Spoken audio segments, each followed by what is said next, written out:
চাওক কি লৈ আহিছোঁ, ক'লা জামু। আগতে গাঁৱত আমি গছৰ পৰা পাৰি খাইছিলোঁ আৰু অলপ খোৱাৰ পাছতে আমাৰ কি হৈছিলে, জিভাখন নীলা হৈ গৈছিলে। সেই বস্তুটো খুব ফূৰ্তি পাইছিলোঁ আৰু সঁচাকৈ এইটো এটা বহুত ভাল বস্তু আৰু আপোনালোক সকলোৱে হয়তো ভাল পায়। কিন্তু ইয়াত সাংঘাতিক ফেক্ট আছে যিটো মই ৰিচেণ্টলি গম পাইছোঁ, আপোনালোকক কৈ দিওঁ। জামুৰ যিখিনি গুটি থাকে, জামুন চিডছ, সেইটো এটা বহুত ভাল চুগাৰ ৰেগুলেটৰ হয়।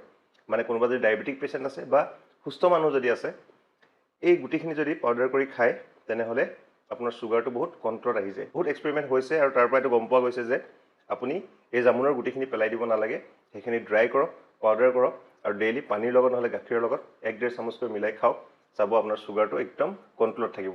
আৰু এটা কথা, এই জামু খালে যে আমাৰ জিভাখন নীলা হৈ যায়, সেইটো হৈছে এন্থোচাইনিনছ, বহুত পাৱাৰফুল এণ্টি অক্সিডেণ্ট হয়। মানে আপোনাৰ এজিংটো কমাই দিব, আপোনাৰ বয়সৰ চাপ পৰে যে মানুহৰ মুখত, সেইটো বহুত জল্দি বহুত পাৱাৰফুলি কমাই দিয়ে। লগতে ই বডিৰ ব্লাড ফ্ল' ইম্প্ৰুভ কৰে আৰু মেমৰি বুষ্ট কৰে, মানে আমাৰ মনত ৰখাৰ যিটো শক্তি সেইটো বাঢ়ি যায়। জামুত থাকে 17% ভিটামিন চি per 100 গ্ৰাম, গতিকে ই আপোনাৰ স্কিনৰ কাৰণে বহুত ভাল। কিন্তু এটা সতৰ্কবাণী আছে যে জামু খালী পেটত নাখাব, কাৰণ ই বহুত এচিডিক হয় আৰু ই আপোনাৰ গেষ্ট্ৰাইটিছৰ প্ৰব্লেম কৰিব পাৰে যদিহে খালী পেটত খায়। কমেণ্ট কৰি জনাব জামু কোনে কোনে ভাল পায় আৰু ভিডিঅ' শ্বেয়াৰ কৰি দিব যদিহে ইম্পৰ্টেণ্ট বুলি ভাবিছে।